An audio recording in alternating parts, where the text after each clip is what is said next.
Graça e paz, irmãos. Você já apertou a mão do seu irmão, da sua esquerda, da sua direita? Faça isso e diga: nesta noite Deus quer abençoar a sua vida. Eu quero fazer 3 perguntas para os irmãos. Primeira pergunta é o seguinte: quem está feliz com Jesus, diga amém. Poxa, que bom. Segunda pergunta, preste atenção que essa é mais sensível. Se você sabe que Jesus está feliz com você, diga glória a Deus. Foi um glória a Deus mais baixo, hein, irmãos? Cuidado, hein? É muito importante que eu esteja feliz com Jesus. Mas é muito importante que Jesus esteja feliz conosco. Até porque no momento de dificuldade, de luta, vamos clamar a Ele, Ele atende, ouve. E mais que isso, Ele soluciona. E nós cantamos ali: colocar nossos problemas para Deus. Nós, de modo geral, fazemos ao contrário. Nós contamos para Deus o tamanho do nosso problema. Deve ser o contrário. Vamos dizer para o problema o tamanho do nosso Deus. E tudo será, então, bastante diferente. A terceira pergunta é o seguinte: quem está firme, igual as muralhas de Jericó, digam amém. Irmãos, a muralha de Jericó caiu com um grito. Com um grito caiu. Você deve estar firme igual os montes de Sião, que não se abalam, mas permanece para sempre. E eu aqui quero fazer na linguagem dos moços: liga, gente, se liga. Porque às vezes alguém dá uma palavrinha aí, não é muito legal. Irmãos, é uma alegria muito grande estar com vocês nessa noite, mais uma vez. A vez anterior que aqui estive, e hoje, alguns 15 dias atrás, estive aqui com a irmã Lana, e vi que há muitas coisas que mudaram. Progresso, crescimento, parabéns. A gente trabalha para ter as coisas melhores. Essa bancada aqui era de uma cadeira de plástico, hoje está toda acolchoada, confortável, parabéns. Continue lutando, porque aquele que nos abençoa é o Deus Todo-Poderoso. Deus continue abençoando as nossas vidas. Eu gostaria de ler um versículo da palavra de Deus, que está lá em Hebreus, capítulo 13. Eu gostaria de convidar você para ler esse texto, Hebreus 13 e versículo 7. 13, versículo 7. 13, 7. Se você procurar no Antigo Testamento, não vai achar, não. Só acha no Novo. No Antigo não tem, não. Tá bom? Hebreus 13, 7. Mesmo sentado como estamos, veja só como o autor... há alguns que defendem a autoria da carta aos Hebreus, Paulo, apóstolo Paulo. Como eu não tenho evidências de que foi ele que escreveu, não há nada que dê uma prova concreta de que foi ele, então eu prefiro dizer que a gente não sabe quem é o autor. Pode até ser do apóstolo Paulo, a gente vai saber quando chegar lá no céu, e ele vai dizer: foi eu que escrevi, hein? Mas enquanto a gente chegar lá e apertar a mão do pastor Paulo, a gente vai ficar dizendo que, pelo menos eu, na minha concepção, não tenho nada contra aqueles que acham que foi apóstolo Paulo. O fato é que são coisas importantes, estão aqui registradas para nós e também para pastores. E veja o que é que esse homem de Deus, esse servo de Deus, escrevendo naquela ocasião, ele diz: lembrai-vos dos vossos guias, os quais os falaram a palavra de Deus, e atentando para o êxito da sua carreira, imitai-lhes a fé. Imitai-lhes a fé. Curve sua cabeça e vamos orar. Deus, nós temos lido um texto da tua palavra, um versículo só, mas que nos enche de responsabilidade, nos enche, ó Deus, de compromissos. E por isso queremos te pedir, nesta noite, que possamos aprender desse verso algumas coisas que dizem realidade, o desrespeito a cada um de nós, por aqueles que nos lideram, por aqueles que estão cuidando das nossas vidas. Te oramos com perdão dos nossos pecados, ó Deus. Em nome de Jesus. Amém. Mas eu quero confessar que para mim não é tão simples como o irmão Marcos. É um tanto complicado falar a pastor, de pastor, e especialmente quando o tempo é limitado. E quando o pastor pega o microfone, só a graça para tirar dele, só a graça para desligar. E há muitas coisas interessantes, mas esse texto, esse verso da palavra de Deus nos impulsiona algumas realidades. Apesar de ter dado o tema um pouquinho diferente, eu quero sintetizar agora. Nós queremos pregar sobre um texto dizendo o seguinte: cuide do seu pastor. Cuide do seu pastor. Por que cuidar do seu pastor? A gente tem uma concepção que na verdade não é verdadeira. A gente acha o seguinte: o problema só é difícil quando é sobre mim. Os outros não, é fácil. E quando é sobre o pastor é ungido, ele tira aquilo de letra, usando a linguagem dos adolescentes, né? Não é verdade. As dificuldades que vêm sobre cada um, elas têm pesos iguais e às vezes do pastor ainda é maior. O texto dá algumas razões. A primeira razão pela qual você deve cuidar do seu pastor, orar pelo seu pastor, incentivar seu pastor. Há ovelhas que conhecem seu pastor até pela fisionomia dele. Pastor, o senhor está cansado hoje? O que há, pastor? Eu estou orando pelo senhor. Estas são ações, palavras que incentivam o seu pastor. Fiquei feliz por tantas que ali deram o seu testemunho. É importante que você deixe registrado também nesse DVD que será preparado para isso. Você precisa ter cuidado com ele. E o texto diz que ele pregou a palavra de Deus para você. Muitos que não conheciam, muitos que não ouviram, muitos que não sabiam, mas aquela palavra, aquela palavra fez diferença na vida. Então você precisa ter essa relação de cuidado. Há um irmão no prédio onde nós moramos, que ele é da Igreja Batista, ele se converteu na Igreja Batista, mas a parte inicial, a minha esposa e eu, demos a ele. E especialmente quando nossa filha estava doente. Nossa filha teve uma doença que a gente sabia, eu já tinha um sermão que ia pregar no sepultamento dela. Mas ela está viva até hoje. Mistério de Deus, cuidado de Deus, ação de Deus, Deus ouve oração. E ele, percebendo tudo, disse: há alguma coisa diferente nesse homem, eu quero isso. E ele vivia numa igreja, arraigado à igreja, e fazia tantas coisas, mas quando ele percebeu essas coisas, ele começou a mudar, e depois ele se converteu. E hoje, ele está numa igreja bem estruturada, bem arrumada, e quando ele ouve alguma coisa, ele escuta: eu quero falar contigo. E a pergunta dele, sabe qual foi hoje?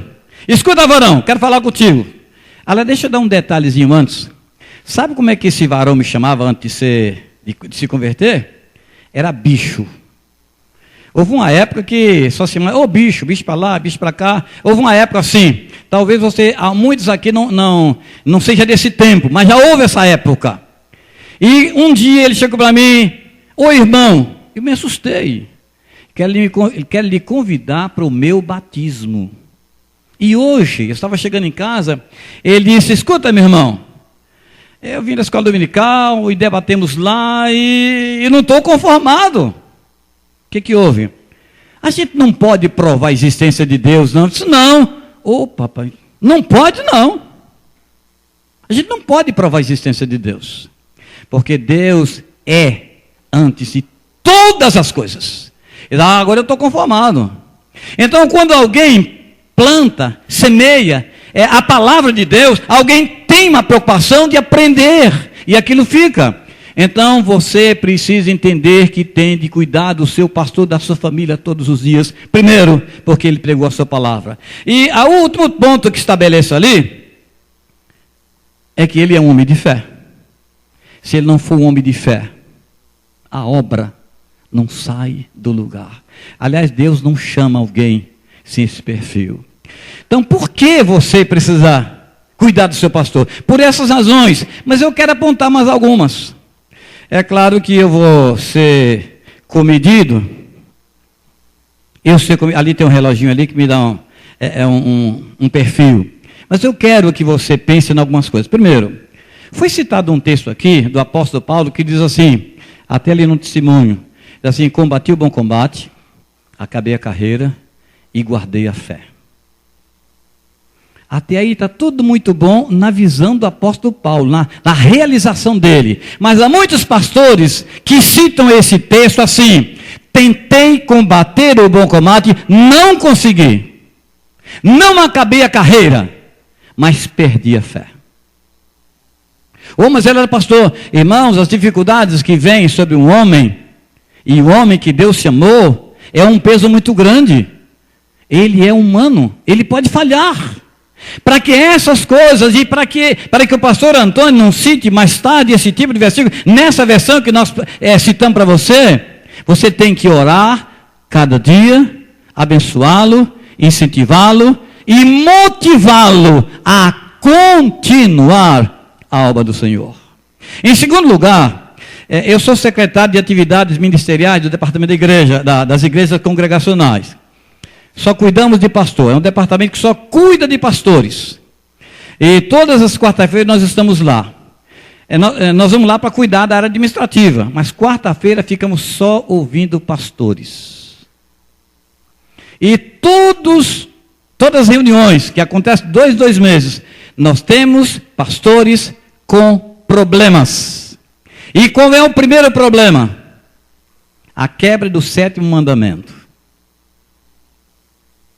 Irmãos, isto tem trazido um distúrbio muito grande entre a igreja e destruído a família. E hoje, mais do que nunca, isso tem sido a tônica. Quando eu estava ainda no seminário, me indicaram a leitura de um livro, de Hal Lindsey. E o livro dizia assim, o título dele: Satanás está vivo e ativo no planeta Terra. Eu li. Não gostei. Fiquei muito chateado pelo livro. Só que Hal Lindsey estava pensando em hoje.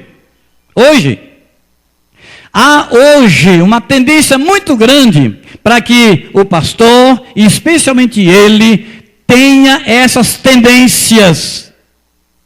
E sobretudo, essas quedas.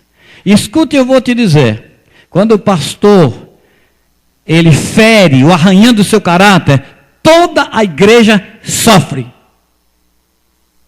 Eu não estou falando porque ele adoeceu, porque a família adoeceu. Eu estou dizendo da falta ou falha no caráter. E isso tem sido uma coisa muito geral. Por isso, cada vez que você orar, escolha pelo menos, uma ocasião de oração. Senhor, eu quero orar pelo meu pastor. Ou se você não fala meu pastor, Senhor, eu quero colocar nas tuas mãos os pastores da igreja. Eles precisam, eles necessitam. Senhor, eu não sei o que está acontecendo com ele agora, mas eu sei que há muitas pessoas aqui que sentem vontade de orar pelo pastor. É uma indicação de Deus.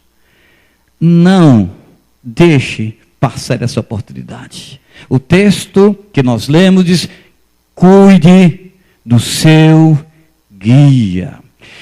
Outras razões que eu vou mencionar aqui, em razão do tempo, eu quero comparar o pastor Antônio, orando nesse período, a semana passada, me parece na terça-feira, a Lana ligou para mim, eu tinha um compromisso hoje, mas em função de uma cirurgia que fez recentemente do olho, estava impedido de dirigir, era lá para Caxias, está para dentro, então foi transferido, então, o pastor, o colega, nós transferimos. E eu disse: olha, eu posso estar lá.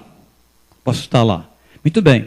Então, nesse contexto, eu fiquei analisando, de terça-feira até ontem, eu comecei a analisar a vida do pastor Antônio. E eu encontrei 2 homens de Deus na Bíblia que se parecem muito com ele. Um deles é Davi. Por que Davi? Primeiro, que é muito determinado. Davi era muito determinado. Claro que ele tinha outras coisas. Davi era um homem temente a Deus. É o único homem que Deus diz, O que se diz dele? O homem segundo o coração de Deus. E eu percebo isso com clareza na vida do pastor Antônio. Ele tem essa determinação. Há coisas que, às vezes, eu olhando, mas não, eu vou fazer, e vai e realiza. Porque ele sempre conta com a mão de Deus, a ajudadora para a realização. Mas o que mais me impressiona nesse homem, Davi, é quando ele era pastor de ovelhas. Davi pastoreava as suas ovelhas, a dele não. E ainda tem um detalhe, Davi não era um homem rico, era um homem pobre. Era um homem pobre. Ele nem sequer tinha rebanho. O rebanho era do pai. E ele cuidava. Eu gosto muito de Davi quando ele escreve o Salmo 23. O Senhor é meu pastor, nada me faltará. Ele está dizendo o seguinte: eu sou um pastor zeloso, cuidadoso, é com as ovelhas que eu cuido. Mas ele está dizendo, mas o meu Deus cuida de mim melhor do que eu cuido das minhas ovelhas. Então ele tinha consciência disso. Irmãos, essa consciência tem diminuído na vida dos pastores. E é por isso que você precisa orar pelo seu pastor, para que essa visão sempre cresça, sempre aumente, sempre esteja a pele na sua boca, no transmitir, no falar. Claro que eu vejo isso no pastor Antônio. Nos testemunhos isso foi dito, e os irmãos são testemunho dessa verdade. Então ele estabelece isso. Mas quando ele estava pastoreando as ovelhas, uma ocasião, um urso, primeiro foi um urso, mas vamos deixar o urso de lado, foi o leão. O leão chegou e pegou uma ovelha. Se fosse uma ovelha faz mal, tá bom, deixa ela embora. Eu não quero saber nada de brincar com esse leão, não. Sabe o que Davi fez? Partiu para cima. Pegou o leão. O texto que ele pegou pela juba do leão.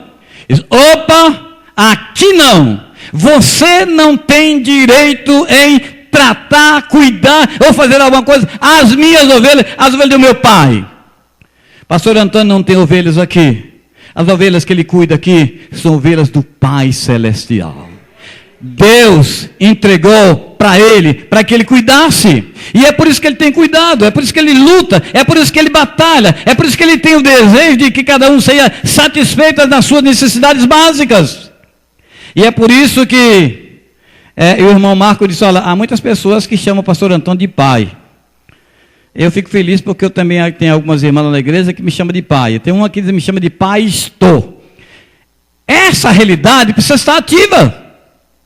Mas se essas realidades, se essas posições, se essas orações, se esses incentivos não forem colocadas nas mãos de Deus, por você, vai acabar. Ele é homem, tanto quanto cada um de nós. A ideia de que ele é pastor, é ungido, que Deus cuida, é verdade. Mas todas as pessoas na face da terra, independente do que seja, do título que tenha, ele tem também as suas limitações. E essas limitações se estendem à medida que você, como o texto estabelece, cuide, zele, ampare o seu pastor. Davi fazia isso. E Davi ainda novo também, não só pela determinação, mas pela obediência a Deus, naquele duelo, era duelo mesmo, com o gigante Golias, pequenininho, e Golias, aquele monstro, ele não diz assim, eu vou vencer, ele diz assim, eu vou em nome do Senhor. Você precisa orar pelo seu pastor, para que ele não tenha a vaidade de dizer, eu vou porque Deus é comigo. A ideia não é essa. Eu vou em nome do Senhor. Eu não vou pela minha capacidade. Eu não vou pela minha palavra. Eu não vou pelos meus bons sermões que eu prego. Pelo preparei. Não, eu vou em nome do Senhor. Isso é uma preocupação que você precisa ter. O outro ser, o outro homem, é que me fez visualizar algo também semelhante ao pastor Antônio, é um homem chamado Elias. Por que Elias? Também Elias era um homem determinado, mas tinha uma coisa que ele era. Ele aprendeu a deixar Deus cuidar da sua vida. Ele aprendeu a depender de Deus. Eu me lembro que algum tempo atrás, não tem muito tempo, alguém pregando sobre Elias disse o seguinte: a diferença de Elias para muitos pastores hoje é a seguinte, é que há muitos pastores pegam um manancial e transformam em deserto. Elias pegou o deserto e transformou em manancial.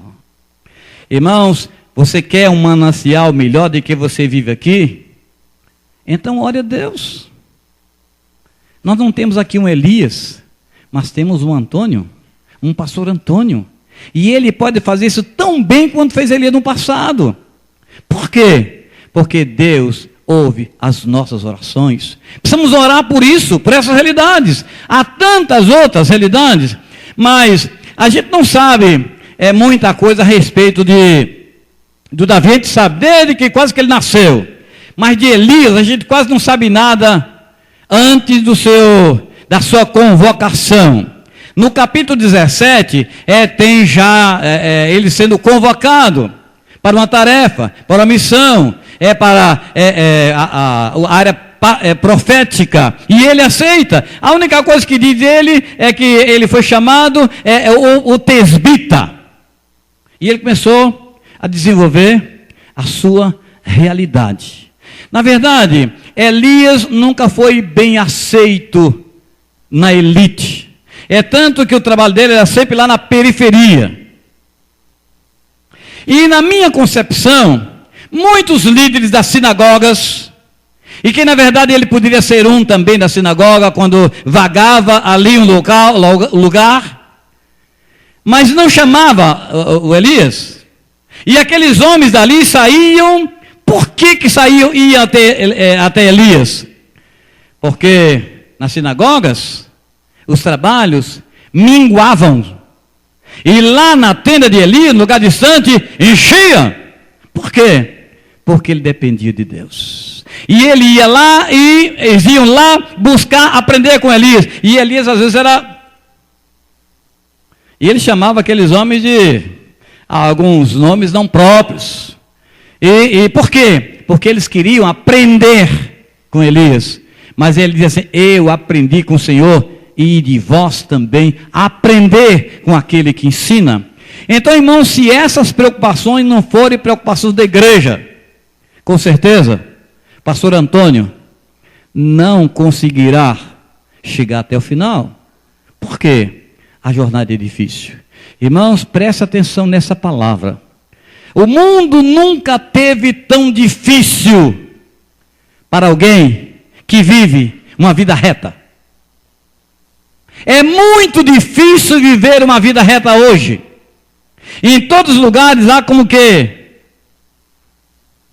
captando tudo, filmando tudo, visualizando tudo, para numa ocasião oportuna lançar contra, e especialmente os servos de Deus. E especialmente o homem de Deus, especialmente aquele homem que Deus chamou.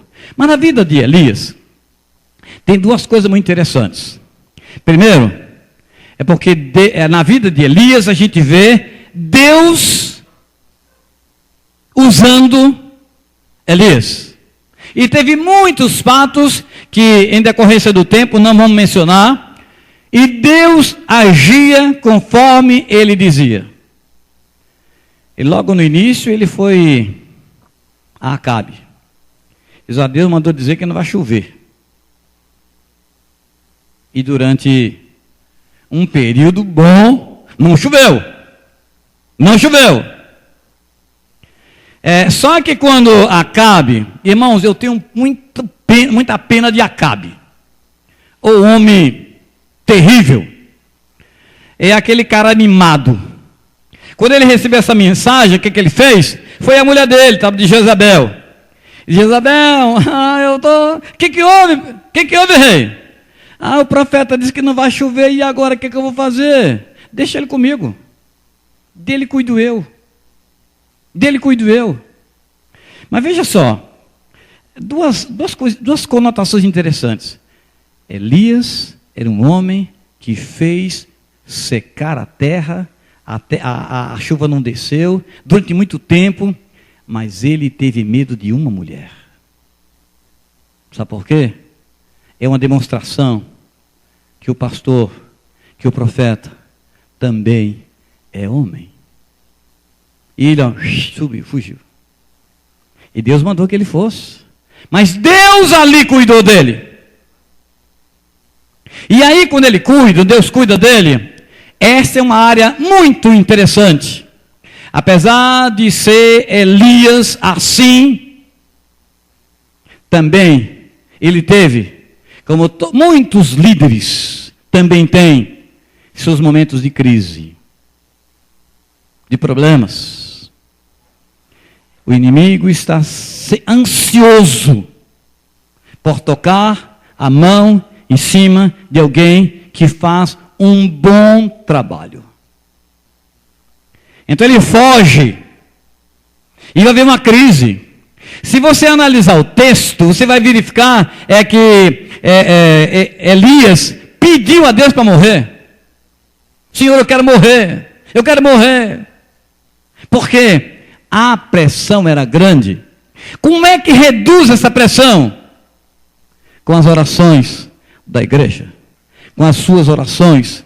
Talvez você diga, pastor, mas você mesmo, você mesma é capaz de orar e mudar uma situação. É você mesma que é capaz de orar e estabelecer mudança. É você mesmo que é capaz de orar e Deus agir. É você mesmo que pode orar, ainda que você não creia, mas Deus pode agir e mudar o contexto e tudo se torna uma realidade. Às vezes a gente fica pensando que a crise não vem, o pastor vem. E quem é que respalda isso? Jesus. Ele diz numa certa ocasião, no mundo tereis ou passareis por aflições, mas tende bom ânimo, eu venci o mundo. Ele está dizendo assim, por conseguinte, vós vencereis também. Eu posso ouvir um amém? Então ele estabelece isso. Então se nós não juntarmos aqui como família, com a preocupação, então, a preocupação de que alguma coisa pode acontecer, vai acontecer, se nós não orarmos. Nós cremos na oração, você crê na oração, você usa a oração, Deus usa você para mudar coisas. Por quê? Porque Deus ouve a nossa oração. Em último lugar, irmãos, não precisa dizer amém não, irmãos, não precisa dizer amém não. Que um determinado pastor estava pregando, e diz assim, 25º ponto e último, alguém diz amém, não precisa dizer amém não, esse é o último. Deixe-me dizer algumas coisas a respeito do pastor. O que é o pastor? O que é o pastor? Quem é um homem? E homem chamado, qualquer um deles é assim, chamado por Deus. Primeiro, ele tem alguns atributos. Primeiro, ele é bispo, porque exerce ou tem a superintendência do rebanho de Cristo. Por isso ele é bispo. Segundo, ele é pastor, porque cuida, nutre, guia, guarda, alimenta espiritualmente e protege cada ovelha do seu rebanho. Como pastor, ele é um psicólogo. Ao perceber quando a ovelha está triste, ou enferma, ou doente, ou necessita de alguma coisa, para que ele possa cuidar. E o pastor cuida de tudo isso. Em terceiro lugar, ele é ministro. A gente tem a ideia de ministro, e aquele camarada está lá em cima dando ordem. Ministro é sinônimo de servo, e servo é sinônimo de escravo. E ele é ministro porque serve a Cristo e a sua igreja. Foi incumbido de um cargo, função ou ofício, encarregado de um ministério, categoria inferior a embaixador, pastor evangélico. Em quarto lugar, ele é chamado também de presbítero ancião, porque ele compete ser grave, moderado e prudente, constituindo-se em padrão para o rebanho. Recentemente eu ouvi alguém dizer assim, O pastor é um modelo, então tem que seguir. Opa! O pastor seja o modelo para que seja seguido. Ele não é o modelo, ele precisa se enquadrar dentro dessa posição. Em quinto lugar, o pastor é o anjo da igreja, porque é portador de uma mensagem de Deus. Em sexto lugar, ele é embaixador, porque declara a vontade de Deus aos homens, levando Cristo aos pecadores. Isso é embaixador. Ele ainda em sétimo lugar, ele é evangelista, porque prega as boas novas de salvação aos perdidos. Essa é a tarefa do evangelista. Ele também é um pregador, em oitavo lugar, porque proclama o evangelho da graça de Deus. Ele faz essa tarefa. Em nono lugar, ele é despenseiro, porque conduz os homens aos eternos depósitos da graça de Deus. E quem nos informa isso Tito 1,7, guarda o alimento necessário para o sustento de suas ovelhas. Esse é um dispenseiro. Em décimo lugar, ele é doutor, porque é um expositor da palavra, e com sã doutrina adverte, exorta e convence os que se opõem na expectativa de que Deus lhe dê um arrependimento para conhecerem plenamente a verdade que é Deus. Em 11º lugar, ele é servo, porque cuida dos interesses e das coisas do reino de Deus. Em 12º lugar, ele é servidor, pois serve com dedicação ao reino e ao Senhor da seara. Em 13º lugar, ele é profeta, pois recebe do Senhor e entrega as ovelhas como o rebanho de Deus. E finalmente, 14ª tarefa, ele é sacerdote, pois se envolve com a congregação que pede perdão de seus pecados e apresenta-os ao Senhor. Profeta é aquele que pede, aliás, que recebe. O sacerdote é aquele que leva. Então essas tarefas são muitas tarefas para que um homem receba, cumpra e, sobretudo, para que ele defina tudo isso sem se tornar aquilo que está muito comum hoje, o pastor se tornar muito vaidoso. E essas coisas só não acontecerão, só não subirão à cabeça do pastor se vocês estiverem orando. Todas essas qualidades, a gente encontra os pastores, pastor Gilmar, pastor Antônio, pastor Anderson, também nas suas esposas que trabalham nisso aqui, mas não sobe a cabeça quando você estiver orando por eles. E é por essa razão que esse texto da palavra de Deus nos conduz a uma reflexão. Não ore pelo pastor Antônio, porque ele sabe abraçar. Eu fiquei preocupado que ele teve que abraçar. Tinha uma irmã que ele não podia abraçar, ele ficou só de longe assim, tentando abraçar. É dele. Mas ele fará isso. Mas não é por isso que você vai orar por ele. É porque ele tem incumbência de levar a palavra de Deus, levar o rebanho a cada dia. Eu imagino que o pastor Antônio, quando se preocupa com alguém, quantas vezes está orando à noite, pedindo a Deus que abençoe. Já recebi muitos telefonemas 2 horas da manhã. Pastor, pois não, minha irmã, isso, vamos orar. E oramos. Uma ovelha que nós, há 15 dias atrás, ligou para mim. Era 1 hora da manhã. Estava fazendo alguma coisa no computador. Disse, pastor, o senhor sabe quem está falando? Sei. Essa irmã já não é ovelha nossa há pelo menos 7 anos. Pastor, o único pastor que eu lembrei, a única pessoa que eu lembrei de orar agora foi o senhor. Ore por mim. Eu estou passando por uma dificuldade muito grande. Eu estou passando por águas que estão cobrindo a minha cabeça. Parece que um fogo está me queimando. E esse fogo não é o fogo de Deus, que é abençoador. Então, por isso, irmãos, você tem cuidado de orar. Cuide do seu pastor. Cuide do seu pastor. Cuide do seu pastor. Afinal, ele declarou aqui publicamente: esta é a família do pastor Antônio. Irmãos, que Deus abençoe vocês. Que esta palavra edifique você. Mas foi isso que Deus colocou no meu coração para falar para vocês nessa noite. Eu desejo que vocês não entendam que seja uma palavra dura. E talvez até seja. Mas ela não será dura. Se vocês fizerem hoje, essas coisas não surgirão na vida de vocês. E por conseguinte, é uma palavra que edifica hoje, para que possamos colher amanhã. Deus abençoe você. Deus abençoe sua família. Deus abençoe a família. E eu quero pedir a você, se você concordar, que você dê uma grande salva de palmas para o Senhor Jesus, porque Ele cuida de nós. Porque Ele cuida de nós. Porque Ele cuida de nós.